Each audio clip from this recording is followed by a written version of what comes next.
Okay, good morning. Thank you for being here. I apologize for my voice. Hopefully you can make out everything. Bruce McArthur currently stands charged before the courts for 8 counts of first-degree murder. Remains of 7 of the 8 victims were previously located at the rear of 53 Mallory Crescent behind me. Over the last several months, investigators from Project PRISM, along with members of Police Dog Services, Forensic Identification Services, and members of Ontario Forensic Pathology Services, have conducted almost 100 searches at various properties throughout the GTA. These properties were all previously linked to Bruce McArthur. Minor excavations were conducted at several of these properties, but no further evidence of human remains were found. Mallory Crescent was left as the last premise to search. Several weeks ago, K9 units conducted a search of the ravine at the rear of the premise. Several locations of interest were identified. It has taken some time to set up the logistics of conducting excavations at these locations.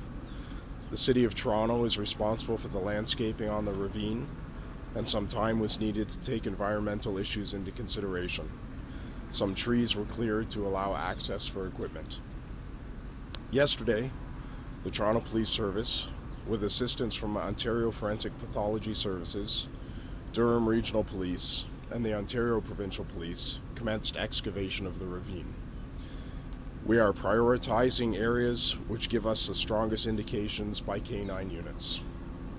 Yesterday afternoon, human remains were located at one of the first digging sites. These remains have been brought to Ontario Forensic Pathology Services for further examination.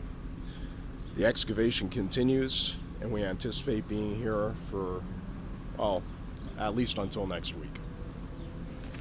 And we are going to allow the cameras to go down through the side lot of the ravine to get some footage of what's going on down there.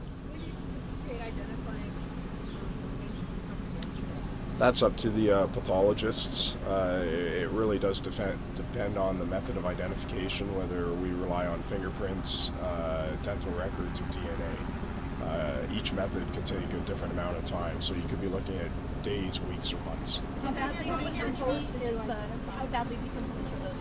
That I won't get into. Does it appear to be the remains? Sorry, say that again. Quite a few. That's not to say that all of them are going to yield positive results. We had the dogs indicate quite a few of the different premises, but we believe that's a result of contamination from other areas, such as taking equipment here from Mallory, digging at another site that would contaminate that site, and we believe that's why we got so many false positives. Can you fingerprints and dental records? So how many remains did you find, and do you think you found the remains of a complete person yesterday? We don't know that yet. Is it early or too late to say, too early to say whether the remains you found are a different person, or could they possibly be partial remains of the people that have already been identified? We don't know that yet. And can you confirm, is it indeed partial remains, or did you find all I can say is that there are some human remains that we've recovered. Is it possible it's more than one person? It's possible it's more than one. It's possible it's part of the remains of some of the victims who are already recovered. We just don't know yet. Can you tell us a bit about where it was actually recovered from? Was it a depot? What sort of work went into hiding these remains? I'm not going to get specific about that, but like I said, I am going to take you guys down, and you can get an appreciation of the dig site itself. And finding these remains in the ravine, that's different than the planters. So it's the first time we're finding remains in a location other than the planters. Correct. What does that tell you? Does this change the scope of the investigation? Well, again, we have to rely on identifying those remains first and see where that takes us, whether they're remains of somebody else who hasn't been identified yet. We've got a lot of work to do. Exactly. How big is the area that you're looking at back there? Again, you'll see that when we go down there. But it appears to be a different MO. Is it possible these remains are not related to the McArthur investigation?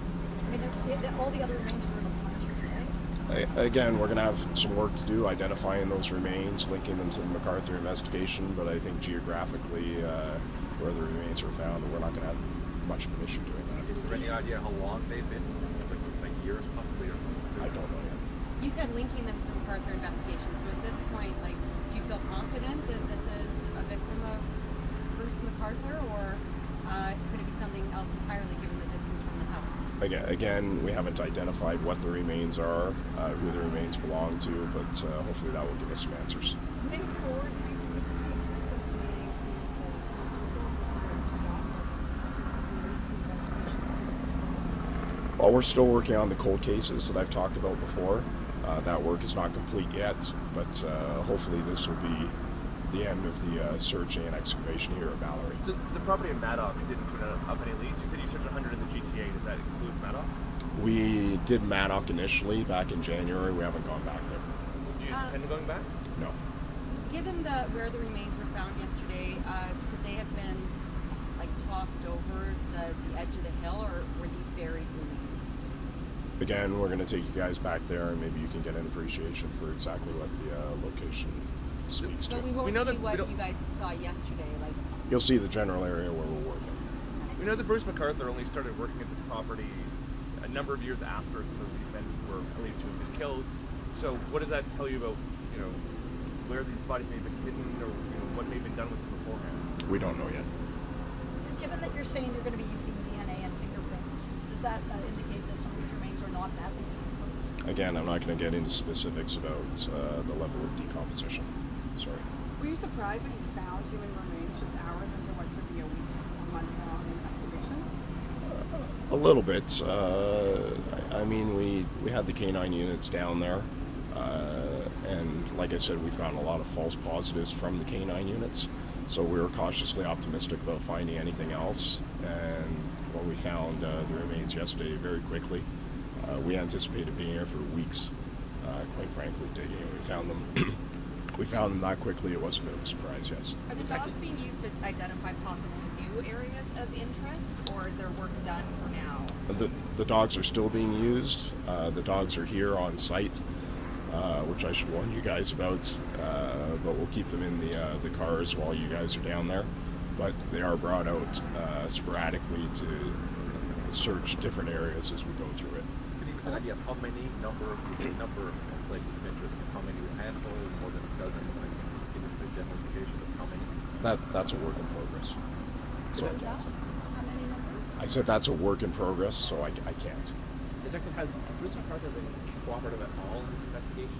Again, I'm not going to speak to Mr. McArthur's level of cooperation whatsoever. Can you give an update on the cold cases? Or have you made any progress? Have there been any leads that have suggested that one of these cases could be connected to Bruce McArthur? We have no evidence to link Mr. McArthur to any of the historic cold cases right now. Okay, folks, let's Okay. go on down.